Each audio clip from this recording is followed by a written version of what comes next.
Okay, so here's what I use as my secret brine for brining my kokanee.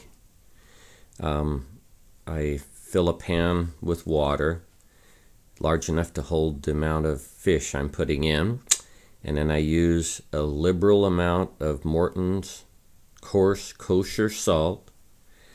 Then I add a good portion of the organic turbinado sugar. I just get that at Safeway.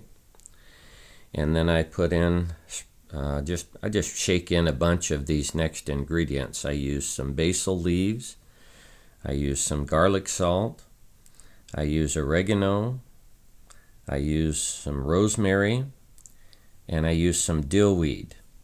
And then this last time I found a kind of a seasoning, I guess, fish seasoning at Safeway.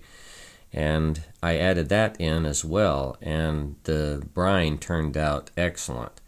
It's called Santa Maria Seasoning. And again, I got that at Safeway.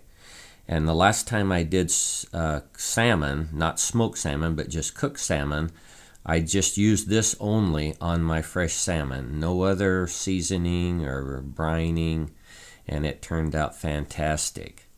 And I just cook my salmon in foil with this sprinkled on top.